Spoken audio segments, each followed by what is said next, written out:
Hola a todos y bienvenidos a otro episodio de ASTI Podcast, el podcast más escuchado en Latinoamérica sobre desarrollo inmobiliario. Un agradecimiento a todos los fans de ASTI Podcast por compartir la información. Gracias a ustedes, pues como les decía, ya somos el podcast más escuchado en temas de real estate. Escuchados en más de 31 países, cabal. Hace unos días estaba revisando las métricas: Guatemala, México, Bolivia, Argentina, Perú, Colombia, Estados Unidos, Paraguay, Chile, España. Y los que más me llaman la atención, que era Holanda, Suecia, India y Taiwán. Entonces un saludo a todos los taiwaneses que escuchan ASTI Podcast. Y bueno, un placer como siempre poder compartir toda esta información de valor con ustedes, esperando que realmente apliquen todo lo que escuchan aquí o lo que ven, si nos ven en YouTube, todos los tips, todas las buenas prácticas que escuchan de nuestros queridos invitados, que al final esa es la idea, poder compartir estas buenas prácticas de la industria y al final de cuentas mejorar la industria y tener algo más estándar, ¿verdad? Entonces, como siempre, invitamos solo a cracks de la industria del real estate y hoy no perdemos la costumbre porque tenemos a un verdadero crack, no solo en el mundo del real estate, sino en el mundo financiero y fiscal. El día de hoy tenemos invitado a Jean-Pierre Barrascut, director general de Accountax, que es empresa líder en materia fiscal y financiera. Bienvenido, Jean-Pierre, ¿cómo estás? Hola Marcos, pues ya se nos hizo, teníamos varias inquietudes y meses de estar buscando el espacio y creo que también por alguna razón estamos hasta hoy hablando, porque ¿cómo está la industria hoy en Guatemala terminando 2023? ¿Te recuerdas cuando estuvimos en la Expo Real Estate en el 2020? Marzo. ¿Cómo eso se cambió? Y hoy este boom inmobiliario que sigue. Se decía hace 3 años esto se va a detener y no vemos que se detenga. Claro. Nosotros, como tú sabes, somos una firma un poco distinta, una firma consultora que dentro de sus servicios tiene una división inmobiliaria. Y esta división inmobiliaria hoy está llevando ya cerca de 120 proyectos activos, imagínate. Sí, 120 proyectos activos. Y a veces me preguntan, ¿y eso fue una decisión de estrategia? ¿Tuvieron una visión? Pues francamente no ocurre de esa forma. La visión siempre es crecer, ¿verdad? No, el mercado nos fue llevando a que una de las divisiones se especializara en real estate para brindar soluciones a la medida sobre cuáles son los retos financieros y fiscales que afrontan inversionistas. Y acá, dentro de eso, ¿a qué nos ha llevado? Nos ha llevado a tener en la firma equipo especializado, sistemas. Estamos operando en más de 7 sistemas distintos en plataformas de nuestros clientes. ERPs, en lo que son ERPs. Y cada vez adaptando las soluciones a los planteamientos que el desarrollador quiere. Claro. Y yo aquí pienso siempre en que tenemos 3 tipos de desarrolladores. El desarrollador que es primera vez que va a entrar a la industria, ha logrado captar fondos y quiere ingresar en ese negocio, tiene plata y dice, bueno, voy a empezar a ver de esto que me dicen que es un buen negocio, ¿cómo entro? Aquel desarrollador que tiene ya algunos años, puede tener 2, 3, 4 años, ya ha llevado un par de proyectos y ya tiene una experiencia sobre el mercado. Y está el desarrollador que ya está consolidado y ya probablemente vaya por su proyecto 12 o 14. Sí. ¿Y qué ha pasado con ellos? Tienen estructuras que han crecido mucho. Claro. Escuchas de estos desarrolladores que ya tienen 200, 250 personas en la plataforma de funcionamiento y eso tiene otros grados. Entonces, 3 tipos de desarrolladores, los que están iniciando, los intermedios y los avanzados, y cada uno de ellos nos plantea diferentes retos. Y sobre eso es lo que hoy podemos ir conversando de lo que estamos viviendo en el día a día. ¿Y cuáles son estos planteamientos que se nos vienen para brindar soluciones adecuadas 2024, 2025? Cuando pensamos en la industria inmobiliaria, no pensamos en un corto plazo, ni en un año, ¿verdad? Estamos diciendo mínimo 36 meses. Y normalmente un 80% de los proyectos se extienden entre 6 y 12 meses más. Entonces, está uno pensando en el mediano y largo plazo. Y el sistema financiero, el sistema fiscal, el sistema regulatorio va a cambiar. Las reglas con las que juego hoy ya no van a ser las mismas dentro de 2 o 3 años y me debo anticipar en sistemas, en equipo humano y en cómo voy yo a tener un frente abierto ante nuestras autoridades. ¿Por qué? Porque nos va a fiscalizar la SAT, nos va a fiscalizar la IVE. Hoy aquí tengo un cuestionario de 28 preguntas. 28 preguntas, Marcos, de la IVE hacia los desarrolladores. Cada vez es más complejo. Fíjate que una de ellas dice cómo... Espero que sea tecnológico y lo puedas rellenar fácil. Porque... Y ahí ya preguntas más hacia pertenece a un grupo empresarial, cómo gestiona su recurso humano, quién se lo contrata, imagínate, la IVE. No digamos la SAT, entra a jugar también temas de regulaciones de seguridad social con el ICS. Y bueno, la banca que cada vez es más abierta, pero a la vez el tema de beneficiarios finales nos afecta. Entonces, todo ese contexto hoy que podamos conversar son ideas que podamos plantear de forma práctica para causar inquietud y buscar soluciones dentro del mercado y de la industria. Buenísimo. ¿Y cómo entraste a este rollo? ¿Cuál es tu background? Contanos también un poco de Jean-Pierre. ¿Quién es? Gracias, ¿Cómo estás en esto? Marcos. Yo soy ingeniero. Fíjate, soy ingeniero. Esa fue mi carrera base cuando estudié en la universidad. Y luego estudié 2 maestrías en Derecho Financiero, en Derecho Fiscal. ¿Por qué? Porque en ese momento yo tenía 23 años y lo que pensé es, debo conocer profundamente el derecho fiscal, las bases del derecho financiero, no las leyes tributarias en Guatemala, sino las bases de derecho financiero para poder interpretarla y ponerlas para ponerlas en un momento de aplicación correcto. Claro. Y eso se fue abriendo. Hace muchos años yo atendía manufactura, hace muchos años atendía mucha industria gráfica, muchos temas de la industria hotelera, restaurantes, maquilas. Estamos hablando hace más de 20 años. No había tanto desarrollo inmobiliario como hoy. Y hoy, dentro de la firma, la práctica tiene un 45, casi 50% de nuestros servicios van a la industria inmobiliaria. Entonces, es bien interesante porque cómo se transformó y hacia dónde nos está llevando. Debemos estar siempre actualizados. Ahora tenemos una ley de leasing inmobiliario que empieza a tener utilidad, se empieza a escuchar más fuerza al tema de regulación de la IVE, pero dentro de todo, una de las situaciones que un consultor debe entender es, debe prepararse en las bases de conocimiento y luego en las bases de tecnología y de servicio y de actualidad sobre los mercados. Y eso es lo que ha hecho Accountax. Hoy en Accountax estamos ya prontos a tener 110 personas en la plataforma de la firma. Ya es una firma importante en Guatemala. Y nos vemos como una firma, Marcos, de 200 personas dentro de 3 años. Sí, pues. Estaremos atendiendo unos 500 o 600 clientes corporativos en Guatemala. ¿Y creciendo el porcentaje inmobiliario o manteniéndolo por ahí? En ese no, creemos que vamos a crecer por lo menos un 70% más en el mercado inmobiliario. Super. Vemos que viene con mucha fuerza. Claro. Aquel desarrollador que ya hizo 1 o 2 edificios está buscando soluciones a través de fondos inmobiliarios para pasar a desarrollar 6 o 7. Sí. O sea, no. Generar más. En general, un buen proyecto deja un buen sabor de boca. Seguro. ¿Verdad? Bueno, un proyecto bien planificado llega a dejar un buen sabor. El mercado, pues por el tema de déficit habitacional, va a tener la vivienda, una alta demanda. Una alta demanda y... Todos tenemos que vivir en algún lado. Y una cosa que está sucediendo, ¿verdad? Tú que estás tan inmerso en el medio es el perfil del inversionista, el perfil del desarrollador inmobiliario, son gente muy joven. Sí, estamos como en una transición generacional. ¿Verdad? Fíjate, 35, 45 años, me atrevo a decir, muchísima gente. Sí. Muchísimos empresarios, 35, 45, muchos jugadores jóvenes. Sí.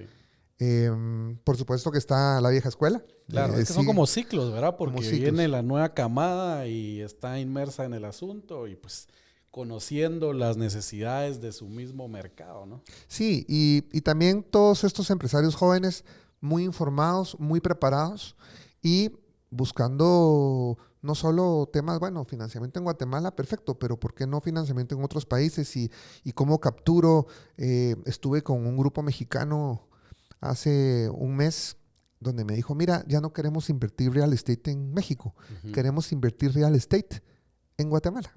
Okay. Ayer estuve en una llamada donde el tema fue un empresario norteamericano que va a hacer una inversión de 50 o 60 millones de dólares si quiere real estate Guatemala, propiedades que ya estén en renta, para tener rédito sobre esa inversión. Claro. Entonces, Guatemala suena.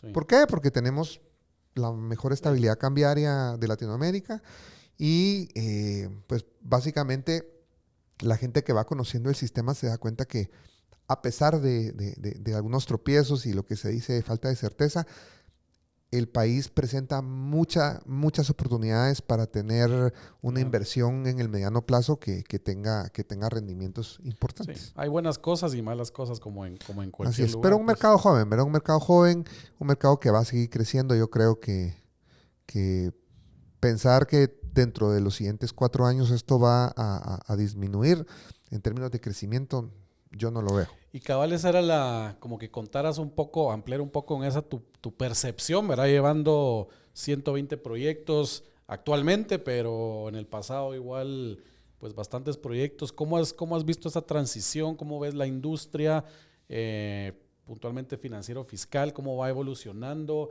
¿Se va a detener? ¿No se va a detener? ¿Qué es lo que ves? Dentro del contexto financiero fiscal, lo que pasa en Guatemala es que desde el 2014 se establece una regulación específica que determina un sistema para manejar la venta de las propiedades. Hablamos tú sabes, de venta de propiedades nuevas. Sí. Entonces existe este famoso 70-30 donde el desarrollador que va a generar primera matrícula, primera venta a un cliente final o cliente inversionista, tiene que facturar el 100% en dos etapas. 70% en la base de UCI o base de finca, folio y libro y sí. 30% por una alternativa que es una acción. Sí. Este es un sistema optativo, pero es un sistema que 90% de la industria lo utiliza.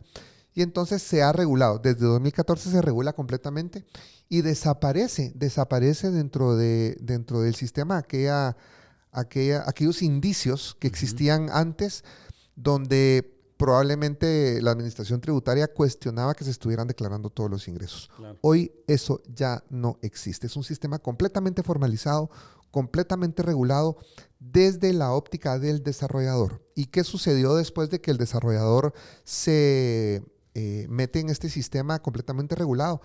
En la cadena de valor hacia abajo, sí.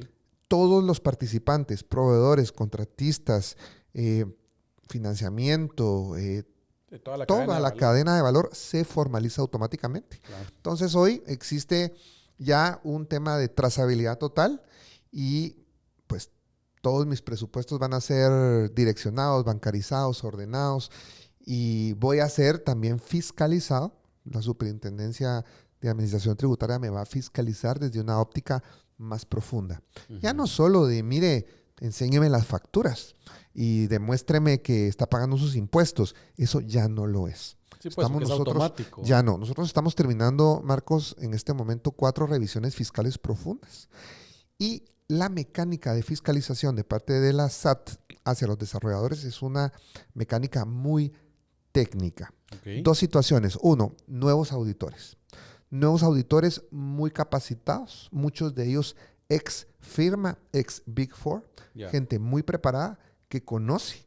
Y entonces hoy es clave para cualquier desarrollador, antes de entrar a la industria, pensar en que necesita un equipo especializado. ¿En qué? En costos, Marcos. Sí, bueno, sí, entiendo que tienen que saber de conta, impuestos, finanzas, etcétera, pero es clave tener un equipo que comprenda bien cómo van a estructurar los costos, porque toda la base de fiscalización se determina por costo por metro cuadrado o costo por unidad. Sí, pues. Y entonces SAT está entrando en un manejo más técnico de cómo incorporamos la ejecución presupuestaria a las bases fiscales. Y eso nos va a llevar a que, imagínate, tú desarrollas un proyecto 2, 3 años, lo vendes en el año 4 y te fiscalizan en el año 6. Claro, ya se te olvidó todo. Ya se te olvidó. Y entonces te van a fiscalizar 6 años, todas las métricas donde probablemente parte de tu equipo que trabajó ese proyecto ya no está contigo. Ya no, ni la contadora, ni la contadora, ni el CFO, ni el auditor. ¿Y qué sucedió? La SAT te va a pedir todas las bases de información de forma digital en un formato específico y te va a dar unos requerimientos muy técnicos. Esto es a lo que vamos. Entonces, el departamento financiero, el departamento fiscal de un desarrollador, yo siempre lo digo, ya no es un principio de cómo lo vuelvo más barato. Total error. Claro. ¿Cómo lo vuelvo mejor? Y cómo lo vuelvo, como tú dices, más robusto. Sí. El desarrollador se va a ahorrar profundos dolores de cabeza y profundas multas sobre errores que se puede cometer si tengo yo un equipo muy, muy nuevo o un equipo que no conoce. Sí. Entonces, tengo un equipo, lo he formado, lo tengo consolidado. Yo lo que digo es, señor desarrollador, cuídelo. Fortalézcalo. Sí. ¿Por qué? Fórmelo, fortalézcalo. Porque ahora el equipo está sujeto a muchos requerimientos. Los equipos financieros hoy, Marcos, están muy cansados. Los llama el IX, los llaman los bancos, los llama la SAT, los llama la IBE, los llaman accionistas, los llaman proveedores. Inician 7 de la mañana, terminan 9 de la noche, trabajan sábados, no terminan. Un equipo que está erosionado o que está en un proceso de burnout, el problema es que se te va a ir. Entonces hoy es clave el equipo para desde ahí plantear los roles de cada quien sobre acciones que, bueno, ya tienes un buen equipo. Nosotros en Accountax tenemos, fíjate, ya 25 módulos de capacitación inmobiliaria. 25 módulos desarrollados para la industria, así internos. Entonces, hoy estamos capacitando. Ya hemos capacitado por lo menos 14 equipos financieros. Llegan a la oficina, se están por ahí en unas agendas que tenemos programadas. Tenemos, pues, obviamente, una plataforma de irles dando los cursos de e-learning. No e-learning, sino es presencial, pero hay una plataforma donde nosotros les damos la info, luego les hacemos evaluaciones, hay interacción, pero es formar equipos financieros. Esto es clave. Las leyes van a cambiar, las regulaciones van a estar más complicadas cada vez, pero tener un equipo sólido en términos de cómo hago las cosas y que la prescripción fiscal en un tema inmobiliario me va a perseguir 4 años más después de la venta de la última unidad. Sí, pues. Quiere decir, tú desarrollas 4 años, tienes otros 4 de prescripción. Un proyecto inmobiliario como mínimo va a tener entre 6, 8 o 9 años de prescripción fiscal. 10. Entonces, eso es lo que nos está ocurriendo. Si a eso tú le sumas que hay presión comercial, porque la venta va atrasada, porque a lo mejor por ahí hay un buen porcentaje del edificio que no camina, y eso genera más tensión al sistema de los financieros, del equipo financiero, eso se va a poner complicado. Y qué complejo, la verdad, los años de prescripción, porque imagínate que en el año 3 terminaste de vender, ya recaudaste toda la plata, el capital de vuelta, la utilidad, le dijiste a tus socios, aquí está tu capital, aquí va tu utilidad, dejaste la cuenta en cero o casi en cero, ¿verdad? Y de repente 2 años después hay que pagar algo. ¿Cómo se trabaja eso? ¿Verdad? Eso es, me imagino que uno de los errores típicos. Claro, pero el tema de prescripción fiscal es dejar las bases de información bien sólidas, de forma que si tú recibes una visita de la administración tributaria y derivado de una auditoría que pueden ser entre 4 y 6 meses, te derivan ajustes. El tema es que estás tan sólido en tus registros y en cómo ejecutaste que puedes plantear una buena defensa. Sí, pues. No hay necesidad de pagar nada extra, necesidad. Si lo tenés bien. No hay necesidad. El tema es no tener operaciones mal fundamentadas, ni, digamos, haber caído en un error sobre, mire, me prestó crédito fiscal, o mire, no tenía cómo facturar, hice una cosa incorrecta. Esas prácticas que hoy son penales, eso ya no se tiene que hacer. Sí, pues. Ya no se tiene que hacer. Entonces yo debo evitar todo lo que me lleve a indicios penales desde la interpretación. Seguro. Fuera de eso, tener los registros bien sólidos, tener un sistema que tenga almacenaje digital, la seguridad informática. Claro, La porque seguridad informática. Nosotros te tenemos, hackeen. nosotros tenemos un evento el 19 de octubre donde vamos a hablar de seguridad informática, porque si pierdo la información y la SAT me la solicita, Claro. voy a entrar en un problema. Que Entonces, no le puedes decir me la robaron, No se la puedo- comió el chucho. bueno, se la comió el chucho, me la robaron, se desapareció. Señor, vaya y reconstrúyala. Claro, Vaya y reconstrúyala. Le doy 3, 4, 5 meses. Reconstrúyala. sí, pues, Pero además empiezan a correr temas de multas. Entonces, por supuesto que hoy es un pensamiento donde cualquier empresario quiere entrar a la industria, debe conocer la ruta correcta. La ruta correcta. Es como que tú tuvieras, bueno, estoy en la industria de vehículos, voy a afrontar estos problemas. Estoy en la industria de manufactura de tela, estos problemas. claro, Estoy en ¿cuáles son los tecnología, problemas? estos problemas. Y estoy en desarrollo inmobiliario, enfrento estos retos para ver cómo voy a solucionar y que hoy es clave que los equipos se comuniquen. Equipo comercial, equipo legal, equipo financiero Sí. y operaciones, digamos, tiene que estar Comunicación completamente fluida, alineado. que es complejo, ¿verdad? La verdad, cuando hay más de un proyecto que todos ahí con sus tareas, unos por un lado, otros por otro, al final en un mismo equipo es difícil Claro. mantener Y la fíjate que cuando comunicación. empezamos con algún desarrollador o estamos evaluando temas de funcionamiento, lo primero que yo les digo es, tráigame por favor el organigrama. Y dentro del organigrama, Ujú. plantéeme la posición de las personas, pero además agrégueme qué edad tienen, cuál es la trayectoria dentro de la empresa, un mapa más profundo Claro. para ver roles, Para edades. dónde No es van a lo estar los mismo, fallos. sí, no es lo mismo que tengas gente promedio 23 años a gente promedio 33 años. Claro. Cambia completamente el manejo para poder establecer los roles adecuados. Crecer en un desarrollador que va a hacer varios proyectos inmobiliarios y que necesita mucho capital humano y crece desordenado en definir sus roles, va a sufrir. Claro. Va a sufrir porque imagínate que tienes un equipo conformado, tienes una crisis y te renuncia a un buen porcentaje de la gente. Volver a empezar. Y esos Sí, ciclos de ya volver sé. a empezar son desgastantes. Pero dentro de todo, volviendo al punto de inicio, es Guatemala sí tiene esta fabulosa regulación establecida, donde las reglas, desde mi punto de vista, son muy claras. No hay donde perderse en términos de poder pronosticar asertivamente cuál va a ser mi costo por impuestos de todo el proyecto.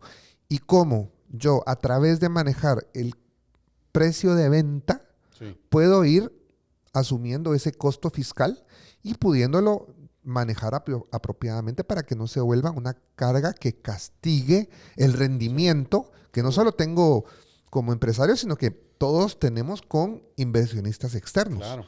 Y ahí es donde entra a cabal una planificación fiscal bien hecha desde el inicio y establecer parámetros. Y realmente pues nadie en este mundo quiere pagar impuestos, ¿verdad? Pero es algo que sabemos que es imposible.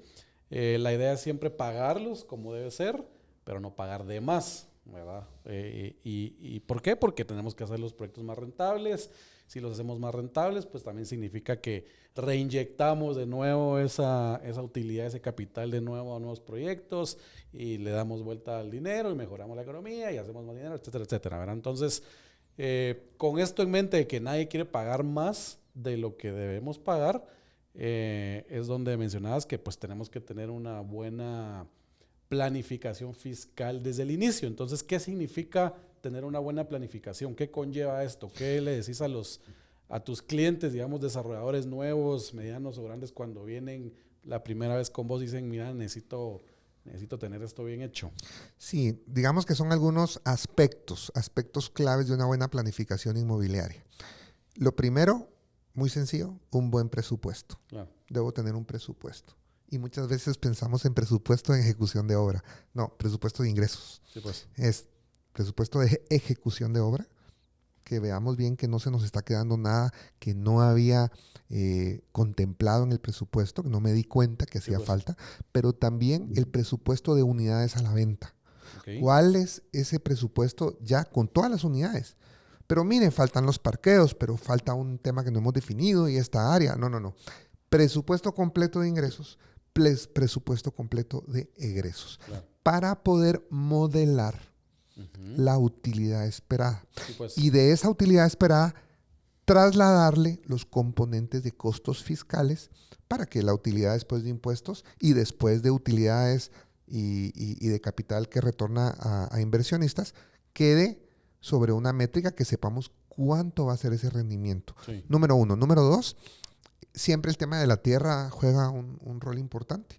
¿Por qué? Porque en Guatemala la tierra histórica está a un valor matricular muy bajo. Claro. Y ese costo no lo voy a pagar a ese valor, sino lo voy a pagar a un valor comercial. Sí. Entonces, decía, primero, presupuesto. Segundo, tratamiento de tierra.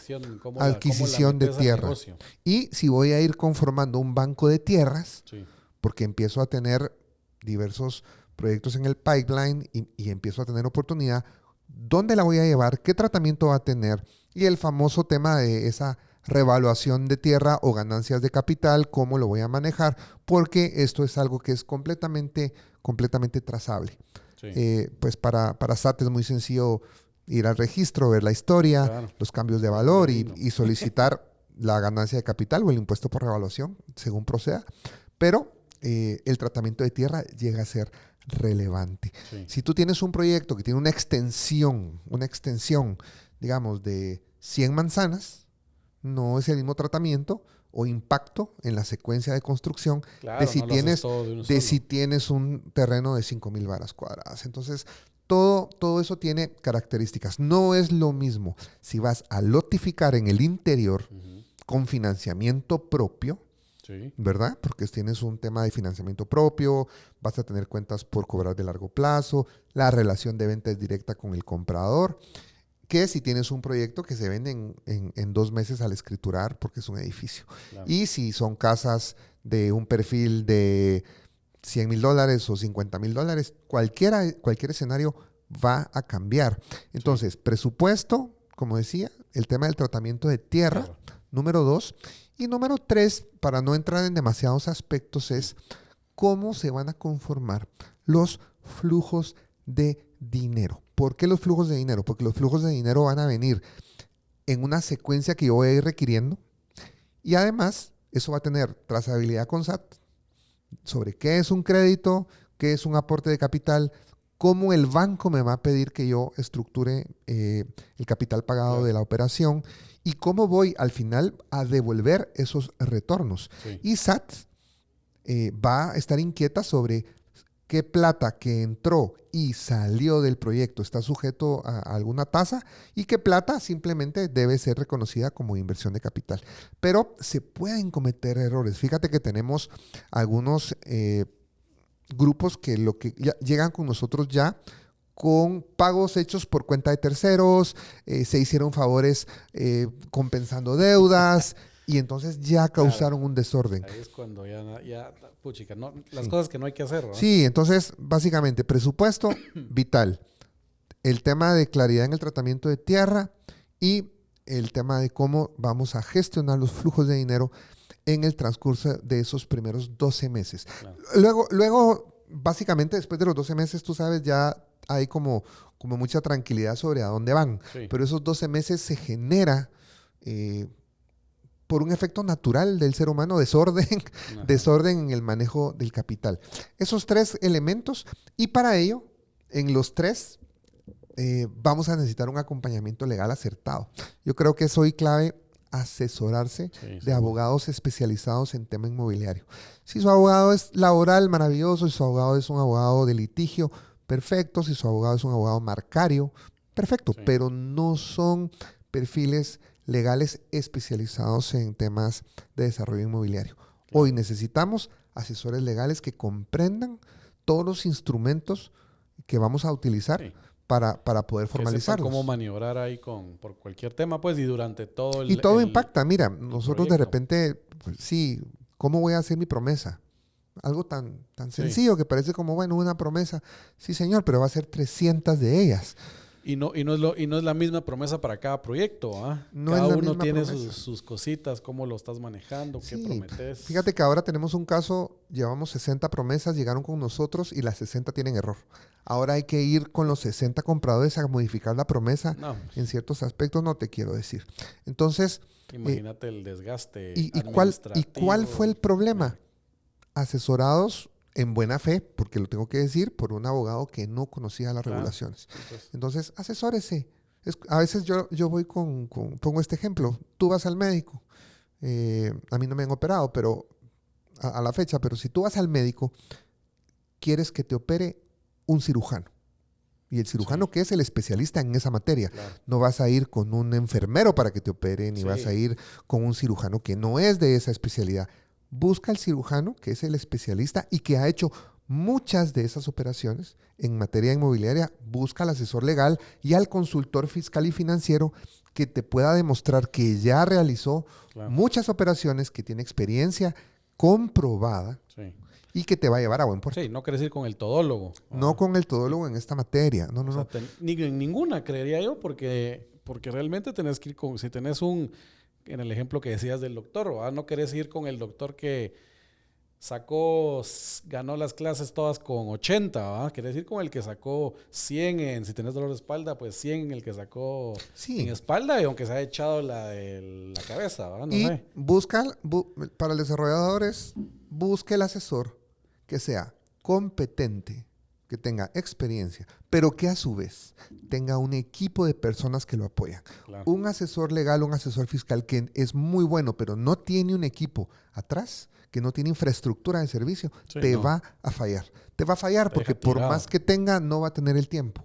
Entonces, hay algunas firmas como Accountax que hemos desarrollado la firma en una forma escalable, de forma que hay capas para atender todo tipo de requerimientos y servicios, y por eso es que vamos a tener 200 personas en la Claro. oficina, sistemas, gestiones, 2,000 metros cuadrados. ¿Por qué? Porque creemos en ofrecer una calidad que podemos prometer y que vamos a A cumplir. cumplir. Y hablando un poco de esa planificación, no sé si tenés algún parámetro. Bueno, nosotros cuando analizamos proyectos, al inicio una prefactibilidad que no entra temas de impuestos ni intereses, pero buscamos un EBITDA, ponete 15%, ¿verdad? Ya cuando haces la factibilidad, haces todo el flujo de efectivo, etcétera, etcétera, y ya puedes determinar porcentajes de impuestos que se pagan utilizando el modelo 70-30. ¿Tenés algún parámetro de cuánto impactan los impuestos sobre la venta total del proyecto para que los desarrolladores digan, si estoy bien o estoy bajo, estoy alto? Claro, mira, primero hay que comprender que cuando hablamos de el impacto en costo de impuestos, hablamos de impuestos directos. Esto no es IVA. El IVA Sí, no entra acá, ¿no? correcto. Entonces, Es como un principio, impuesto sobre la renta. impuesto directo. Eso Sí. significa carga fiscal de impuestos sobre la renta, carga fiscal de lo que es el famoso ISO, algunos otros Que eso te voy a impuestos, preguntar ahorita después. algunos otros impuestos que estén relacionados con operaciones intercompanies que yo tenga que absorber. Eso también hay que contemplarlo, pero no IVA. Entonces, ¿cuánto pudiera ser un parámetro? Si mi proyecto es un Si proyecto, te fue bien, ¿va? sí, Si un te fue proyecto mal. que es muy rentable y que se administraron bien los costos, podríamos decir que está hoy alrededor de 3.5% Sí, en pues, referencia a la venta. claro. 3.5. Si estás más alto fue que te fue mejor, ¿va? Si También. estás más alto, puede ser que tenemos casos que O son tenés, más o altos, tenés mala tenemos estrategia. casos que son más altos porque su precio de venta es muy bueno. Y son proyectos en el interior, por cierto, Sí. no son en la ciudad. Y esos Más proyectos que todo son casas, lotes, ¿va? muy Sí, rentables y su tasa en relación a ventas es alta y están contentos con ello. claro. Están contentos con ello. Cuando tu carga tributaria anda alrededor de 2 o 1.8, ojo, puede también deberse a que tengamos un exceso de costos, Sí, te fue un mal. problema con precio de venta. Y esto no llama la atención en SAT. Cuando no sé cómo revisan ellos, no sé cuál es el proceso, pero dicen, puchica, solo pagaste el 1% de la venta.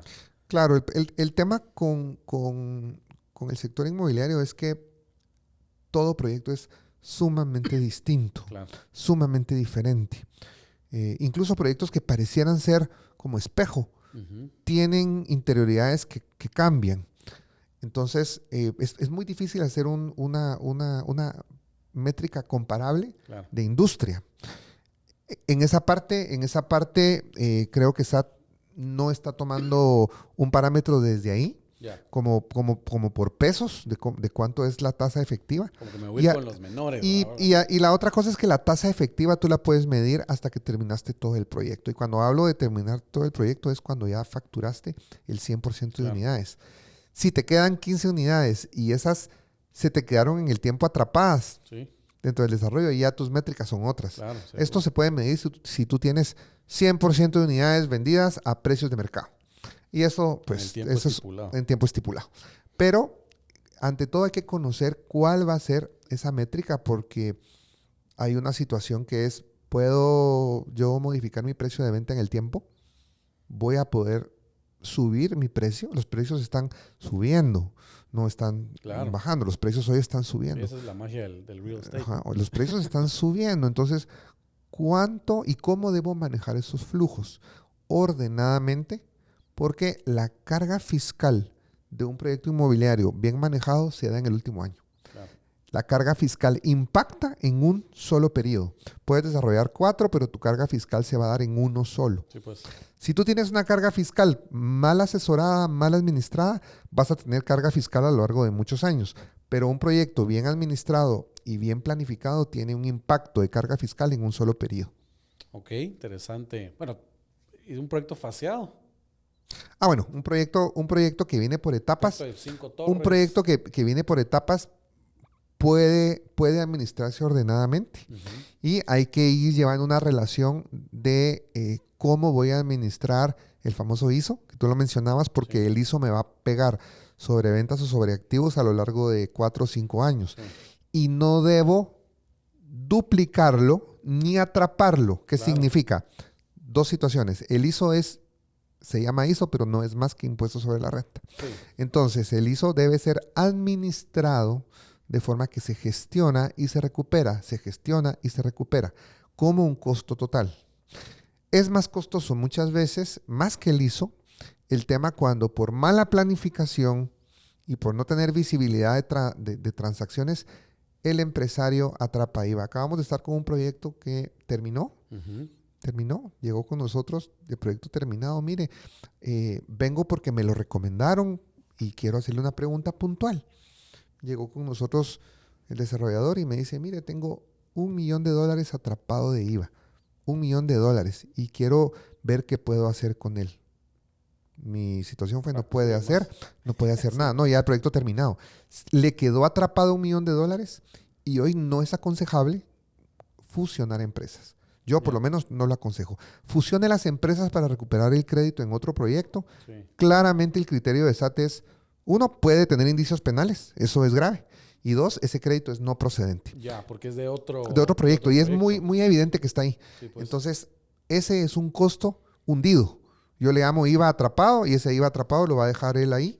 Sí, no hay forma de recuperarlo, no se puede requerir. Se volvió costo. Pues. Y se volvió costo. Y esto es más grave que el ISO, más grave que el impuesto sobre la renta. Que normalmente en los 70-30 siempre te queda un IVA costo porque no estás facturando solo el 70%. Mira, como línea general, yo te puedo decir 70-30 voy a tener IVA atrapado o un poco de IVA atrapado si yo compré la tierra con IVA. Si yo 70-30 compré la tierra con IVA, muy probablemente voy a tener IVA atrapado. Ojo con eso. ¿Cómo lo compenso? Precios de venta. No hay otra forma. No hay otra forma. Y si yo no compré la tierra con IVA, no tengo un impacto de IVA en la tierra en un 70-30, normalmente en nuestra experiencia no atrapo IVA. Voy a poder salir bien. Bueno, al final, si vendes más, que dejas más IVA atrapado, igual significa que igual te fue bien, pues, ¿verdad? Sí. Aunque lo dejaste atrapado, pero no. Obviamente, lo ideal fuera que lo pudieras aprovechar. Sí, el IVA, como te digo, nosotros en proyectos 70-30, en general, no tenemos IVA atrapado. No tenemos IVA atrapado.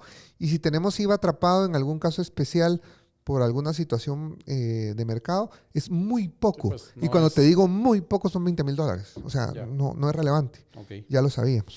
Y regresando al tema de ISO, que pues como mencionabas, es un impuesto que se paga pues un año después que empiezas a facturar y va amarrado o a la cantidad de activos o a la facturación que hiciste.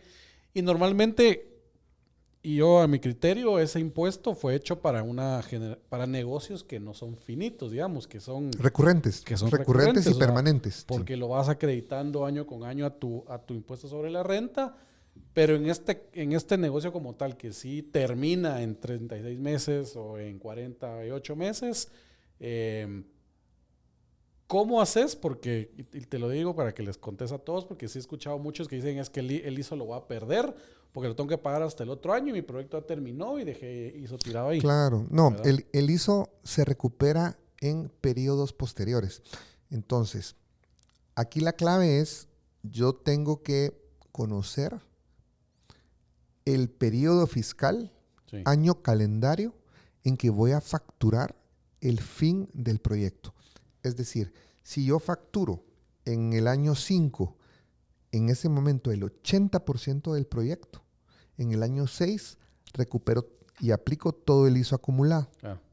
Pero en el año 6, al momento que aplico ese ISO, me debo cambiar de régimen fiscal. Y eso En es válido, diciembre, eso es permitido en sí, diciembre de ese año, para que el siguiente no me castigue el ISO. claro. Si a mí Sí, se me olvida,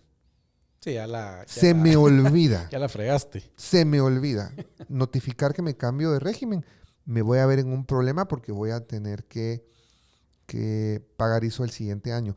Sí, te lo Sobre comes. eso todavía hay una salida más, porque Ajá. el ISO, el hecho generador es la realización de actividades mercantiles. Entonces, si tú ya no tienes actividad, ya no deberías pagar ISO, pero eso es un tema más Sí, pues cuestionable también más ahí. cuestionable. El punto es que yo debo controlar y saber cuándo es mi último año de facturación para que en el siguiente yo ya me cambie de régimen a un régimen simplificado y ya no tenga carga de ISO. Sí, El ISO se recupera, se recupera, se recupera. Y luego hay dos sistemas. ISO acreditable a ISR, ISR acreditable al ISO, el que conoce esto. Y normalmente estos proyectos siempre están en la opción de ISO acreditable. acreditable a ISR, Claro. siempre en ese sistema y no en el otro. Por ahí se logra compensar, compensar, compensar, pero natural que uno en la planificación fiscal hace las proyecciones de flujo, Sí, cuando hace los flujos proyectados y cuando está estableciendo todos los parámetros que va a contemplar en la absorción del proyecto de la venta, ahí van los impuestos, que la proyección al final siempre para siendo otra, ¿va? para De haciendo lo que otra. haces al inicio, cuando estás empezando, y ahí es donde digo yo que siempre, cuando empiezas a facturar, y si pensás que todo ese año vas a facturar, entra otra vez una asesoría de, bueno, ¿cómo vamos a trabajar? Porque de repente se te estiró el siguiente año y Sí, cambia completamente por la supuesto, estrategia planteada. si tú estás empezando, y eso nos pasa, ¿no? Si tú estás empezando a escriturar en octubre, ¿Sí? ya no vas a terminar. O Claro. sea, si empiezas en octubre, el registro en diciembre está Sí, está lento. congelado, A partir del entonces 20 ya no trabajan. ya ahí se te volvió un problema. Entonces, un proyecto que va a empezarse a facturar en octubre y noviembre, hay que ver y platicar con los compradores para escriturarlo en enero, Sí, para ya correr toda la facturación al siguiente claro. periodo fiscal. Pero, O si te quedan unidades por facturar, o si a te veces es quedan, mejor dejarlas para el otro año, te cambias de y si régimen te quedan y unidades pagas por solo el cierre. facturar, y si te quedan unidades por facturar, si son patrimoniales y algunos de los socios van a adquirirlas, ya irlas facturando y que las vayan comprando. eh, y tener claridad con esas 5, 6 o 7 unidades, porque 5, 6, 7 hasta 10 unidades pueden representar un 70% de las utilidades del proyecto. Claro, seguro. Y entonces, ¿dónde está la plata? ¿Dónde está la plata? Están ahí Ahí están sin vender. en las últimas 10 unidades ¿Qué pasa? ¿Ah? y eso es algo que ocurre todo el tiempo. Sí. Buenísimo. Pues aquí también el enfatizar de que en el momento en que ya estás facturando, hay que darle una nueva vuelta a la estrategia que se planificó desde el inicio, porque probablemente Por vas a supuesto tener que que hacer ajustes, ¿no? hiciste una planificación. Nosotros acabamos de terminar un proyecto de 90,000 metros cuadrados donde la planificación pegó 99%. Todos estamos Puchiga. contentos. Accionistas Se vendió bien. contentos, todos asesores contentos, se vendió bien, pero desde el principio tuvimos 6 meses de análisis de presupuesto hasta que estuvimos todos convencidos. Yo un poco por molestar en las reuniones al Consejo de Administración le decía, yo no les voy a creer, no les creo. Yo los cuestioné mucho hasta que pudimos probar que el presupuesto estaba correcto. Y un año antes de que terminara el proyecto, hicimos validaciones de escenarios de cierre, porque los proyectos tienen 2 tipos de cierre, el cierre fiscal y el cierre financiero. Claro. ¿Cuál ocurre primero? El cierre fiscal. Sí. Y luego ocurre lo que yo le llamo un cierre financiero, que es el cierre de flujos. Sí. Cuando yo termino de pagar créditos, devuelvo capital a accionistas, liquido los últimos saldos con proveedores clave por garantías. Ese es mi cierre financiero. Pero antes, unos meses antes, 6, 8, 10 meses, ocurrió el cierre fiscal. Hay que comprender la diferencia. Claro. Pero sí, se puede ir llevando comunicación, reuniones asertivas. Los equipos se deben reunir sobre una base de planificación en los temas importantes y con eso se logra claridad. Claro. Buenísimo. Un tema que también quería preguntarte, y en el sentido de que sabemos que la industria inmobiliaria pues, y de la construcción es un pilar fundamental para la economía de cualquier país, ¿verdad? Y en Guatemala pesa bastante también. Por ahí en la Asociación de Desarrolladores hicimos un estudio donde salió un dato interesante que cada metro cuadrado que se desarrolla genera como entre 800 a 900 quetzales en impuestos anualmente. Entonces, si sabemos que es una industria que al final de cuentas también genera un efecto multiplicador porque derrama en un montón de otras industrias, ¿verdad? Proveedores, construcción, abogados, todo, ¿verdad? Entonces, ¿cómo ves la legislación en Guatemala? O sea, realmente, y comparándola también contra otros países, sé que tu firma pues es aliada pues y están en un montón de Sí, a de través países. de GGI Global Alliance. Correcto. Entonces, ¿cómo ven la legislación en Guatemala? Algunas oportunidades de poder generar proyectos que beneficien a la industria, que generen un ganar-ganar para el gobierno, para la SAT, para el desarrollador, ¿verdad? Que generemos más proyectos, que puede ser que disminuyamos ese déficit habitacional y al mismo tiempo pues estemos generando empleo y estemos generando más impuestos para que el país funcione de mejor manera. ¿Tenés en mente algunos proyectos de ley que crees que pudieran ser positivos, funcionales? Hablaste de fondos al inicio, ¿verdad? Fondos que aquí pues en Guatemala no está No está regulado, sí. cero regulado el tema de fondos. El tema del cascadeo del impuesto de dividendos, digamos, ¿verdad? Que igual... La cascada, sí. Esa cosa es algo que para mi criterio no debería ser así, pero algo más que creas o los que mencioné también. Bueno, mira, yo creo que cuando uno está en una industria, debe pensar, en cualquier industria, yo así lo veo.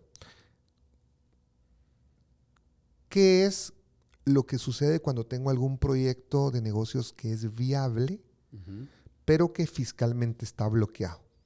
Muchas veces llegan empresarios tengo esta idea y le digo, es comercialmente viable, pero no es fiscalmente oportuno ni viable. Pero ¿cómo así? Sí, la plataforma no permite que su idea se desarrolle porque está bloqueada. O tenés que estar fuera de la ley, ¿verdad? Está fuera de la ley. Entonces, ¿qué pasa en Guatemala en el tema inmobiliario?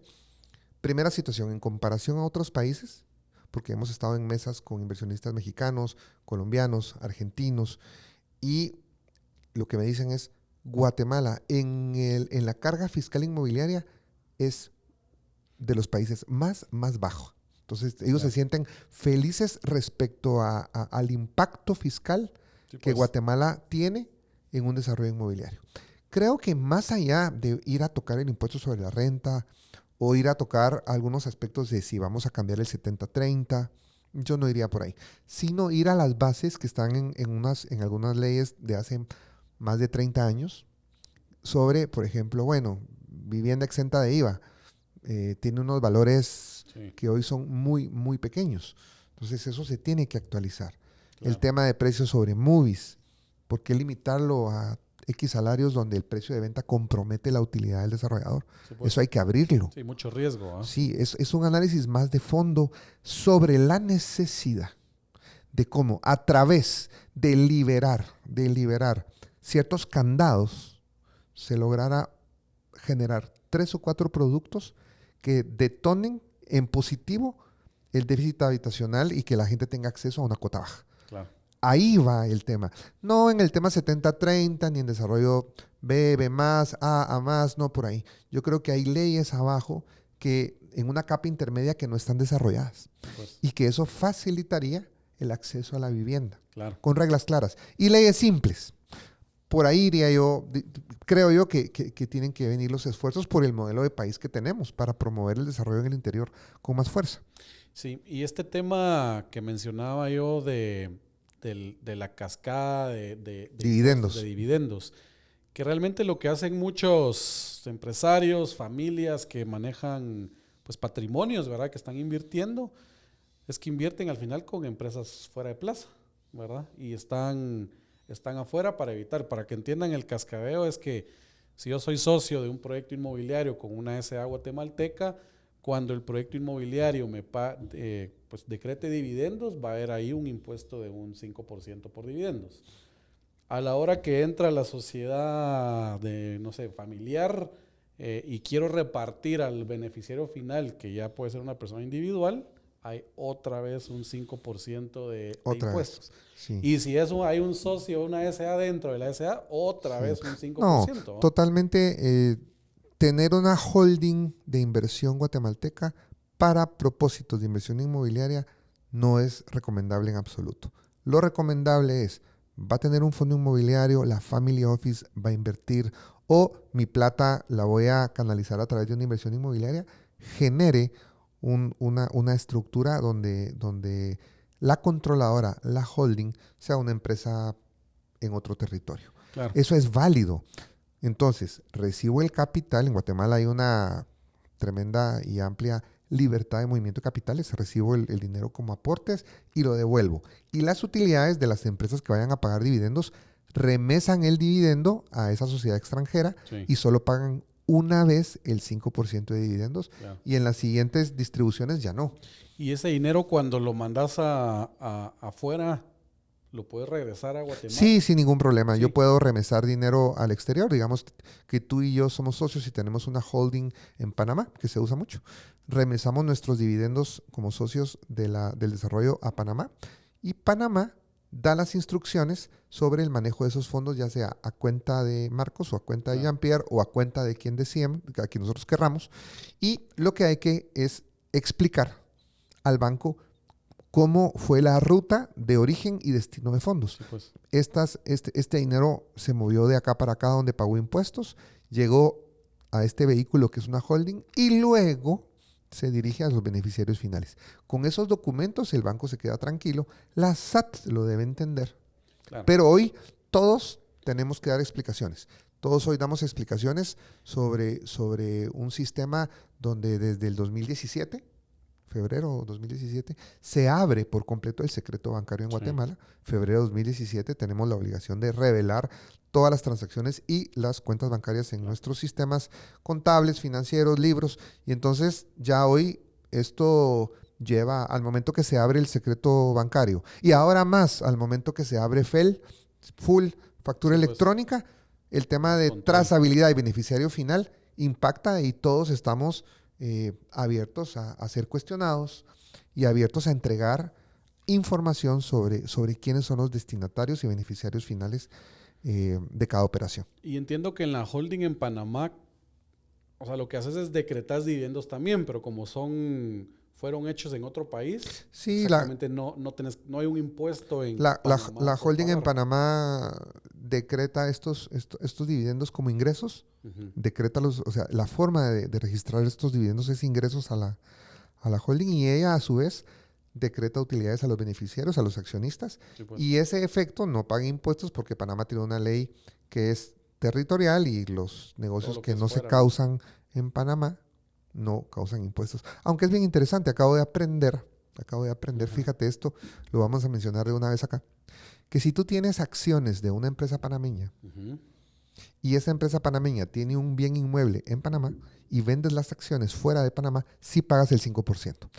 Hay una ley que regula esa parte. Sí, Es pues. bien interesante porque pensábamos que cualquier transacción de acciones de una holding panameña no pagaba impuesto, pero si esa holding tiene una propiedad inmobiliaria en Panamá, sí está sujeta a un 5%. Todo esto se está nivelando a tasas mínimas, Sí, pues. ¿verdad? Para establecer y clarear temas de sí o no paraísos fiscales y áreas ahí que tengan que estar sujetas a mayor fiscalización, pero todo esto hay que estar uno preparado. ¿Y cómo te vas a informar, Marcos? No es tu obligación estar informado de 400 leyes que regulan estos Claro. temas. Sí. Para eso estamos los asesores Correcto. legales, fiscales corporativos, especializados para informarte y ponerte al tanto y poder tomar decisiones.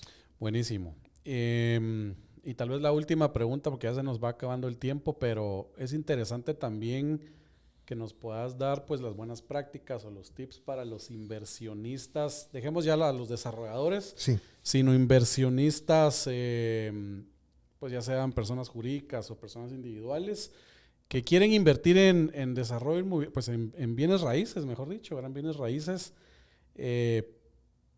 por una estrategia fiscal, ¿verdad? También hay formas de, pues me facturan, obtengo la factura, pago menos impuestos, o tengo Claro. IVA, Claro, necesito mi bueno, IVA porque voy a justo, cerrar el año. ¿Cuál es la mejor forma de hacerlo? También el leasing, ¿verdad? Que platicábamos, el tema del leasing de tiro al gasto de una vez mira, hay dos el aspectos, completo. hay dos aspectos que hay que considerar acá. El primero, si compro una propiedad, un inmueble que es de naturaleza patrimonial, un apartamento, una casa de recreo, una casa de descanso, y pago IVA, ¿Sí? ¿hasta dónde la SAT va a reconocer que ese IVA va a ser acreditable o recuperable? Primero, ahí puedo tener un problema Ok. por cuestión de que ese IVA no sea reconocido como crédito fiscal de parte de SAT, porque dentro de mi giro comercial o mi giro industrial, estas propiedades son patrimoniales. Primera situación. Entonces, propiedades patrimoniales, hoy ante los nuevos criterios de la SAT, no mezclarlos en operaciones de negocio. Ok. No comprar con Ya. con Con mi sociedad, no la con la casa de sociedad que descanso. opera los restaurantes, los hoteles, la Sí, pues. manufactura, con la sociedad que tiene el call center, comprar propiedades patrimoniales. Para eso, utilizar un vehículo patrimonial Ya. y ver cómo podemos ahí administrar el IVA que está ahí como crédito, sujeto a que lo pueda recuperar. Uno. Dos, empieza a escucharse la aplicación de la ley de leasing inmobiliario. Sí. Empieza a escucharse poco, pero la ley de leasing inmobiliario habla claramente, las cuotas de leasing son gasto deducible.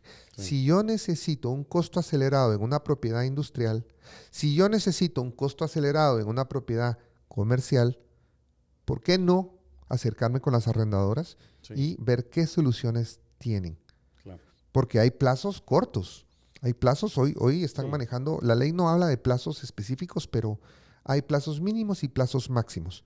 Y la ventaja del leasing inmobiliario es que te solicita un enganche bajo. Sí, Y ese seguro. primer enganche va a ser renta. Claro. O sea, el primer enganche va a ser renta y lo vas a poder usar como un gasto deducible. Pero el punto es que lo necesites, porque el negocio en el que estás operando necesita o va a tener flujos importantes en ese mismo periodo. Sí. Entonces, eso es una huella, una solución a la medida en cada industria. Pero investigar yo como inversionista, ¿qué me ofrece hoy el leasing inmobiliario? Y con la arrendadora de mi confianza, ¿cómo lo están manejando? Número uno. Número dos, voy a hacer un esquema patrimonial. Por supuesto, eso separarlo completamente de la operación y eso colgarlo de una holding para protección patrimonial y que los flujos de las rentas lleguen sin mucha cascada a los beneficiarios finales. Digamos que hoy el guatemalteco que tiene plata y que tiene excesos de flujo, antes de pensar en un certificado de depósito, piensa en una inversión inmobiliaria. Entonces, esto es un tema de voy a comprar una bodega, voy a comprar un local comercial, me ofrecieron un terreno, tengo la oportunidad de invertir en un build to suit para rentar, muchas cosas, dependiendo de la disponibilidad y la fuerza económica del empresario. Así es. No, que no sea sin Will to Suit, ya sos Ya, esa es otra cosa. ya sos grande. Ya. Buenísimo, Jean-Pierre. Pues la verdad es que esto da para un segundo podcast. Ahí te vamos a invitar a seguir platicando porque hay bastantes temas sobre la mesa. Los invito a todos a que nos pongan ahí dudas, preguntas, qué más quisieran hablar sobre esto, porque sé que hay mucha tela que cortar aquí. Es un tema o temas son muy importantes, ¿verdad? De suma importancia para que ustedes desarrolladores pues lleven sus proyectos con una paz fiscal, ¿verdad? Con paz fiscal. Sí, nos pueden contactar en nuestras redes, Accountax GT, nuestra página www.accountax.com.gt y nuestro PBX es 2502-2222. Marcos, pues a ti gracias por la oportunidad de conversar y que pues animarte a que no te detengas. Realmente estás marcando un hito ya en esto que estás haciendo a través de comunicar, de preparar, de informar y que sigas adelante. Para nosotros es fabuloso el trabajo que estás haciendo. Gracias. Y gracias a vos por compartir información, que es algo complejo, pongo muchos, y esa es la idea de este podcast, pues poderles brindar información de valor, algo que no escuchan en el día a día, y que aprendan y que lo implementen y pues que sus proyectos inmobiliarios sean exitosos.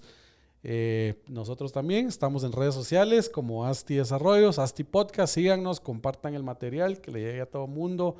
Y bueno, nada más. No sé si algo más por ahí. Ya dejaste tus datos, ¿va? Ya dejamos los datos, así que Super. Esperamos buscar algunos temas más específicos de interés y nos comparten qué les gustaría conocer sobre el sistema fiscal, financiero, inmobiliario en Guatemala. Específicamente qué quisieran que tratáramos y le podemos dedicar un programa, un podcast completo a esos 2 o 3 temas específicos, con mucho gusto. Buenísimo. Muchas gracias, Jean-Pierre, por estar aquí en Asti Podcast, y a todos, pues nos vemos en un siguiente podcast. Hasta luego.